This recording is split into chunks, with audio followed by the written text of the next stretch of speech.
Genius for life. Coconut smoothies coming at you.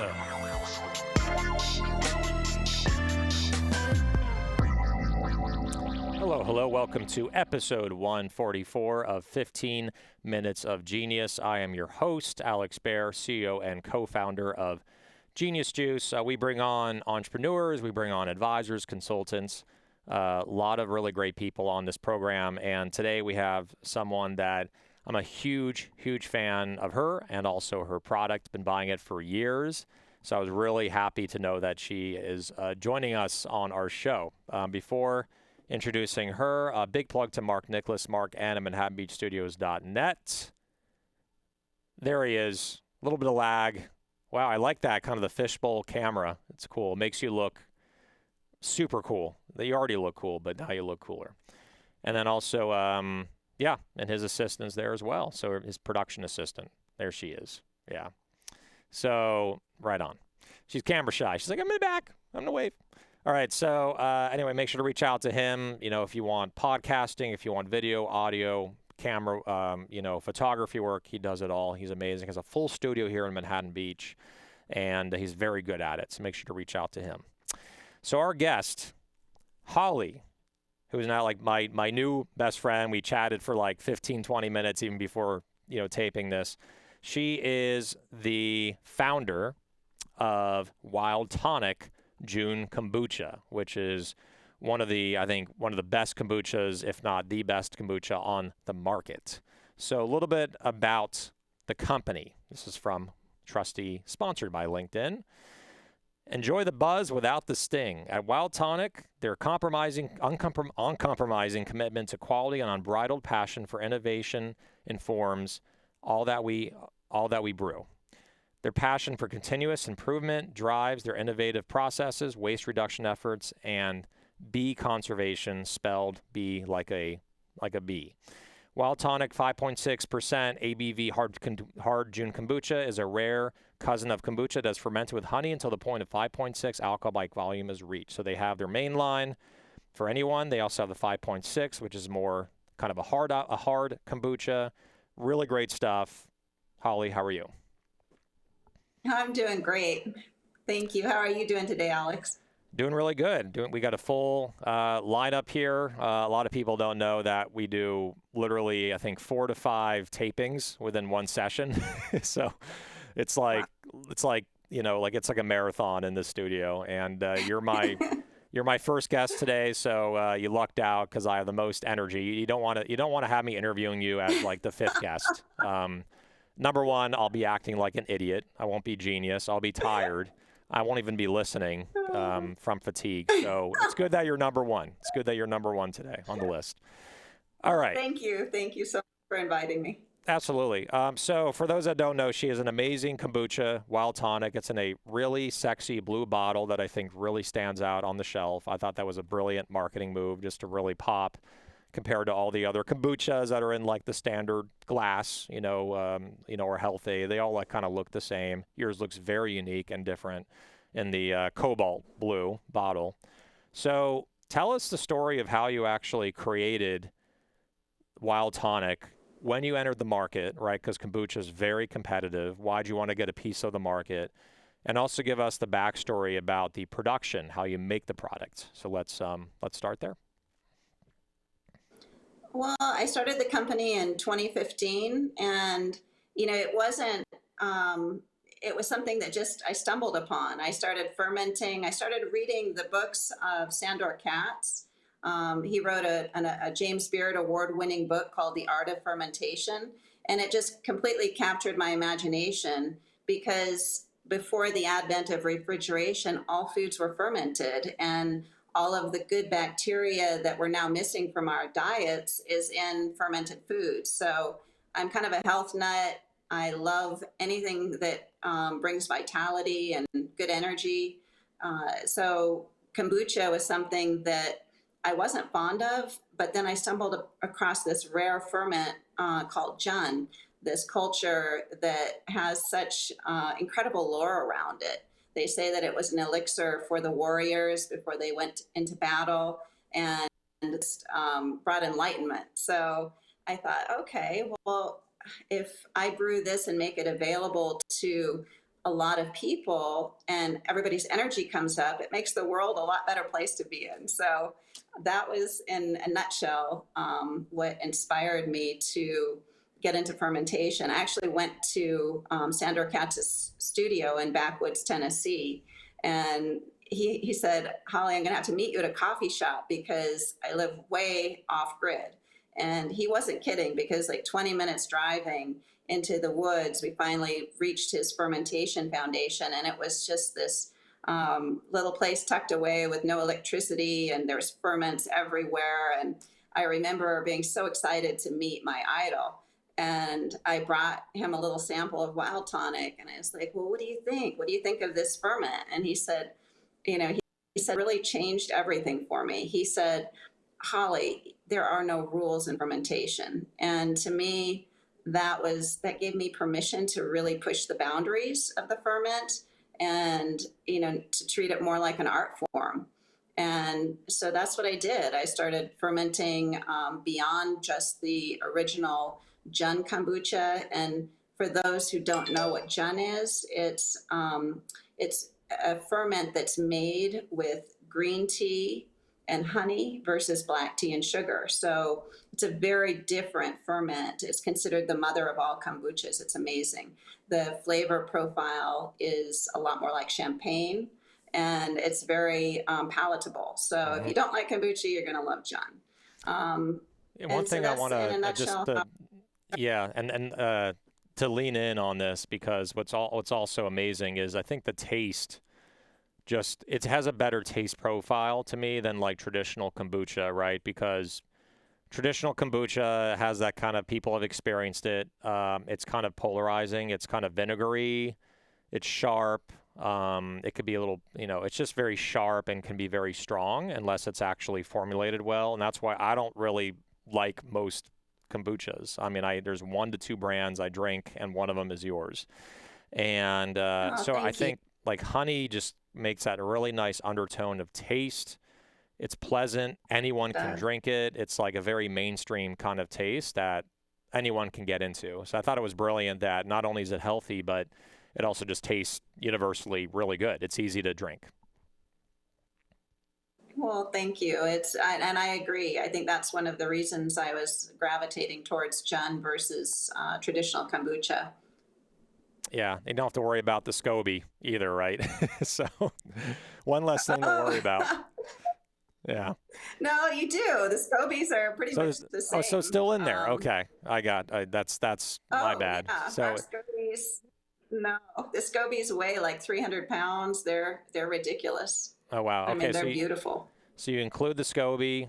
So you have the mushroom in there. It creates the bacteria, and instead of sugar, you're using honey. And is it like a lower sugar item versus like other brands that are using sugar, or what is the macronutrient? It's about the same, but the best part about it is the honey is assimilated by the body more like a whole food versus sugar, which really spikes your blood.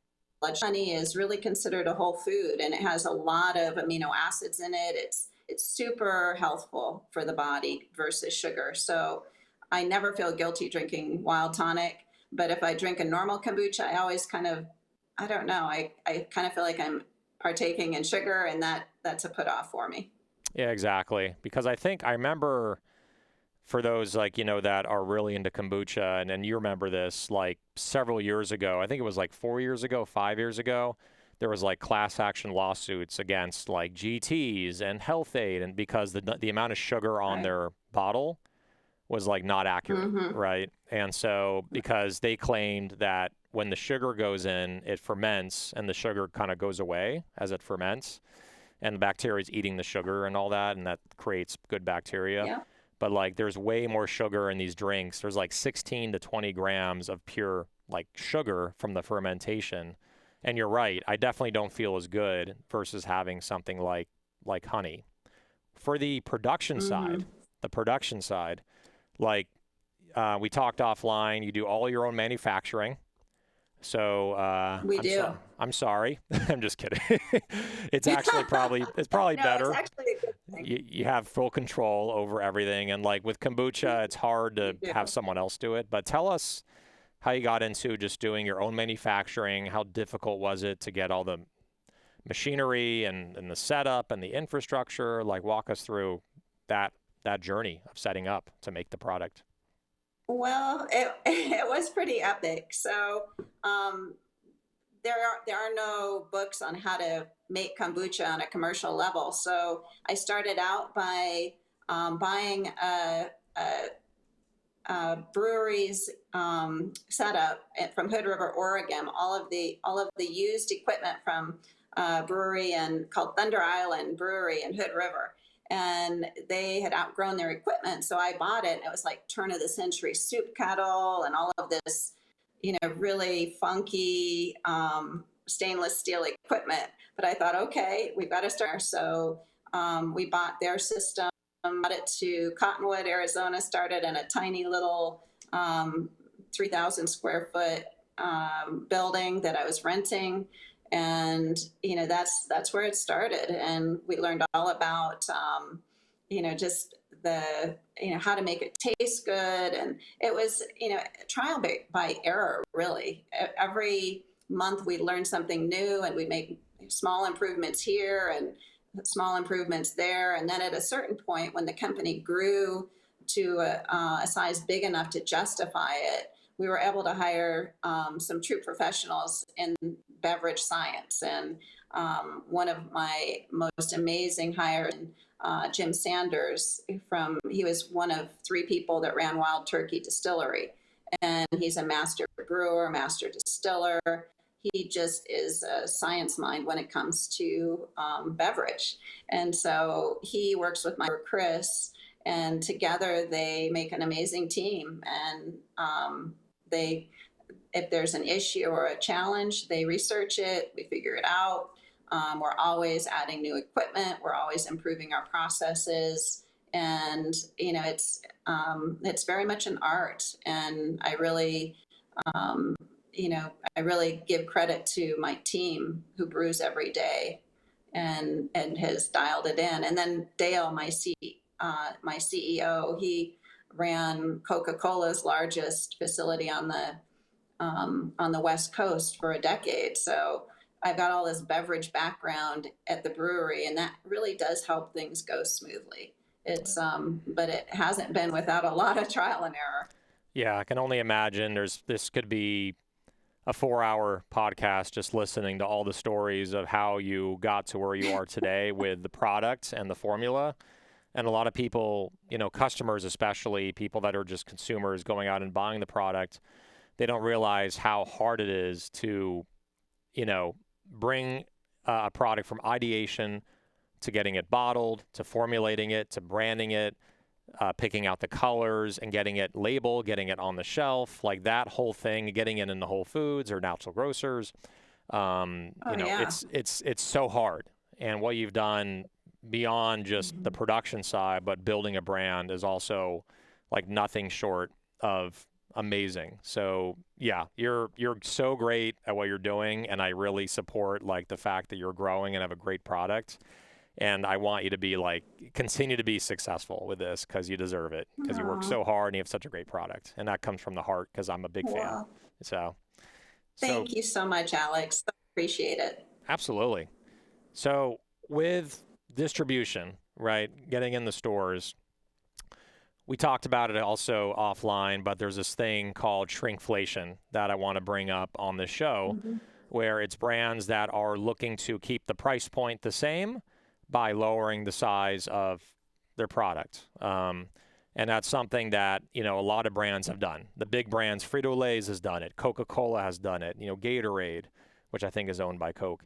So tell us about your experience having to do this, given just rising costs in supply chain. Oh, yeah. Well, we did lower the price of our drink as well. So we feel like, we're giving the consumer maybe a better drinking experience, because we were finding that the 16 ounce was the shipping was so incredibly expensive to get it to the East Coast. It was cost prohibitive, and we were having stores major chains decide, oh, we can't carry wild tonic because it's just too expensive to ship it here because the bottle was so heavy. Hmm. So the 16-ounce bottle became a 12-ounce bottle and a lighter weight. And now all of a sudden, those same chains can carry our drink again and provide it to customers on the East Coast. So it was really a shipping dilemma more than any other issue that we decided to change the size. And also, consumers, we were getting feedback, drank most of the drink, but then they would have a quarter of it left, and that was irritating. So providing a can with 12-ounce size and a bottle with a 12-ounce size just seemed like it was giving the consumer what they wanted. So the transition from the 16-ounce to the 12-ounce was very painful because you have to pull it from the stores and reset it in with the new size format. But it's been super popular and very well received by our consumer base. Yeah, I thought it was definitely, there's no bullshit on this show. If it wasn't a good idea, I would say it straight on the show, but it was a really, really good idea to do this. Because I remember when I would, all the time I was buying the 16 ounce, and it was just hard to finish because no matter what, kombucha is hard to finish because you're not drinking it like water. You're kind of nursing it a little bit at a time, either with food or as a refreshment. And so, but the one thing I do remember though is that your drink, if I drank, let's say 3/4 of it in the 16 ounce, left it in the car and it got hot or warmed up, it still tasted good. It still tasted good. Like honey, for whatever the formula that you have with the honey, when it warms up, the sweetness just comes out even more. So I didn't mind it. Like I could drink it cold or hot versus other kombuchas. It becomes more vinegary and fermented. It becomes not as palatable when it gets hot or something. So at least you have that going for you, that if someone leaves it out, it still tastes good. So cool. So you did the transition. Kombucha. Yeah, exactly. So you did the transition. You're at $3.99. What retailers are you in currently? And then you also have a I keep on saying hard alcohol, a hard kombucha line as well. So tell us more about your distribution and also about the hard line. So right now, actually Safeway is one of our biggest chains on the West Coast, and Whole Foods as well, and natural grocers. So yes, we do have a lot of great chains on the West Coast, but and Sprouts. So I would say that Safeway does the most volume because their price point is very favorable. They're actually still in the ounce for the next probably 6 months to 8 months, and then they'll transition to the 12 ounce. Safeway also just started carrying a new product, which is a 8% ABV in a can. We have a ridiculous prickly pear that we had a competition with our team, like, let's go out and harvest as much prickly pear as we can and process it and make a prickly pear flavor. So it's all wild crafted prickly pear from America. And it's just a beautiful color, but it's only in the 8% ABV. And that Safeway just started carrying that, and it's flying off the shelf. It's doing really well. And it's being sold with a blackberry lavender flavor. So the two come together in a 4-pack, and that started hitting the shelves at Safeway. And then Whole Foods also carries an amazing selection of both the alcohol and the non-alc. I don't know, in California, your chains are a little bit different than us. I think Erewhon is also a good chain, California. And cool. Trader Joe's started carrying here in Arizona too. So we're in a lot of different chains. That's great. Yeah. I mean, it's the company has grown. And Costco. And Costco. Wow. Yeah. Which Costco region are you in? Yeah. Well, we're now just setting into Arizona, Nevada, and I believe Colorado for Costco, but we don't hit California Costco until sometime in August. Okay, great. Yeah, I think it's a product that can go into mainstream. That's what's so good about it, is like it doesn't have to be just a natural. Everyone understands it. It tastes really good. I think the biggest thing is it tastes really good, and that's going to get the mainstream consumer that goes to a Safeway or goes to a Costco. So that's what makes your brand, I think, so great versus other kombuchas that can be pretty strong and like not appealing to the masses. So yeah, so great work. I wish we can talk longer. We're running out of time, but just such a big congratulations. And because it's funny, we have an administrator that books our interviews, right? And so I didn't know that I was going to be interviewing you until recently, and then like when I was heading into the studio, it's like, and then I asked you, I'm like, well, you're with what? It's Wild Tonic, like the drink I've been like buying for like 6 years. So it's like, it just really made me, it's like so exciting to be on here with you and hear the whole story behind it. So, but let's get into our next segment, which is for sure. Same here. Next segment is rapid fire questions. Rapid fire questions. Okay. So have you seen like other episodes and how this works or no? I intentionally did not watch other episodes because I don't want to be like, I don't know, have an impression or a preconceived notion. Right. I try to go into it interviews fresh, just like, so it can be authentic and not like expect things to happen. Well, it's good you have not watched any other episodes because this is as off the cuff as it gets. We're going to go through a bunch of different questions and you're just going to answer the first thing that comes to your mind. That's it. So, okay. So you're in the hot seat. It's not even that hot. It's like the warm seat. So lukewarm. Oh, it's hot here in Arizona. It's hot. Yeah, I guess it is the hot seat. All right. So let's go through and answer them as quickly as you can. First question for music. Which decade is the best? The 70s, 80s, or 90s? Oh, definitely the 70s. What do you do for exercise? Pilates. Movie you can watch an unlimited amount of times. Wait, say that again? A movie you can watch an unlimited amount of times. Oh, Willy Wonka and the Chocolate Factory. The old one or the new one? The old one. Yeah, the new one. The new one sucks, to be honest. Johnny Depp. He's not popular right now. All right, chocolate or vanilla? Vanilla. Favorite country to travel to? Ooh. Greece. Favorite Star Wars character? R2-D2. Nice. What is your spirit? I knew for some reason you were going to pick that. Like smart, humble, and like very, very technical, like hands-on, right? He can like shut down an entire ship with just What is your spirit animal? I would say a lion. I agree with that. Do you like to drive an SUV, a coupe, or a truck? Oh, a coupe. For food, salty or sweet? I think I know the answer, but salty. Okay, salty. Okay, so it's because you got the sweet from the Jun kombucha, and you have the the salty from the food. Cool.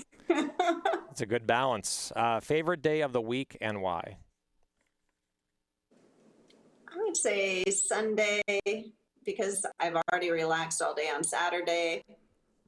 Cool. And I love Sundays. Yeah, who doesn't? Uber or Lyft? Uber. And the greatest of all time in basketball, LeBron James, Michael Jordan, or Kobe Bryant? Oh, I would say those again. No, I'm kidding. I would say probably LeBron James. Yeah. And then I don't know it's the middle one.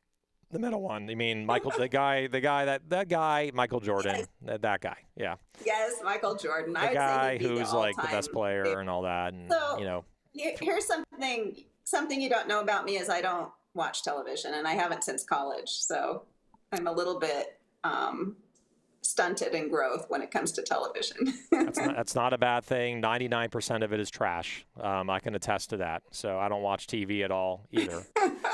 All right, so I watch movies, but not TV because it's trash. Even when I watch like Shark Tank and I see the commercials, I'm like, how can people watch this shit? Like, it's so overstimulation and like fast food and prescription drugs and all this. Anyway, I don't want to get started. Terminator 1 or Terminator 2, if you watch those movies? I would say Terminator 1. So a lot of these answers are because I stopped watching television after Terminator 1 and Willy Wonka and the Chocolate Factory. Got it. So a little bit, it's vintage, old school movies. Totally. That's good. Yeah. Movies that are old are actually good. Favorite food or drink if you're stuck on a deserted island? You cannot say Genius Juice and you cannot say Wild Tonic. Oh my goodness. Okay. I would have to say avocados. I love avocados. Yeah. They're just healthy and I'm so Sweet. pretty All right. simple. Well, that is rapid fire questions with Holly, founder of Wild Tonic, Jun. I learned that on this episode. Jun Kombucha, which is infused with honey. And it's a fermented, amazing kombucha, and there's also a hard kombucha. If people want to buy your product, can they buy it on your website, or is it only in stores? No, they can buy it on the website. The alcohol, only in Arizona can we ship our alcohol, but with the non-alc, we do ship nationwide now. Okay, perfect. So make sure to go to her website. Is it wildtonickombucha.com, or what's the website? Just wildtonic.com. How the hell did you get that name? That's really great that you got that. Wow. Yeah, it cost a little bit of money and some negotiating, but not much. Good. I mean, I'm the gods were smiling on it. for sure. Yeah, that's a really good name. So I'm glad that you got it without having to pay $200,000 to some greedy person parking on it for a long time. Your name Genius Smoothies. I mean, that's beautiful too. I don't know how you got that. Yeah, we have geniusjuice.com, which we did have to pay for. It wasn't immaculate, but Genius Juice, the people that owned it were actually thinking of doing a vape company, like a juice, like something you smoke. So it wasn't the person that got our domain before we bought it from them. They were going into vape, which is kind of funny. I'm like, and there's also like an artist. I think there's an artist called Genius Juice as well, like a rapper or Genius World or whatever. That's interesting. Yeah. So Genius Juice means different things. Yeah. Oh, that's interesting because Wild Tonic, our domain was owned by a music person too. So interesting. Wild music Tonic. And beverages there. Yeah, I could see that being like a musician's name or a band name, like Wild Tonic, like Pink Floyd, like kind of hippy dippy Wild Tonic. I could see that happening. All right, well, thanks for joining us, Holly, on episode 144. Love chatting with you, and just continue kicking ass out there. Love your product. I'm going to go buy that 12-ounce, which is on the shelf, and at Sprouts or Whole Foods. But have a wonderful night. Thanks for joining us. Thank you, Alex. All right, so that is, again, episode 144, 15 Minutes of Genius. Big plug to Mark Nicholas, Mark N. at ManhattanBeachStudios.net. Everything's right down there on the bottom if you want to reach out to him for whatever, podcasting, photos, video. He does photography in-house right here, and it's amazing. So make sure to reach out to him. So I think that is it for today, and we will see you next time. And one last thing, stay wild and genius, my friends.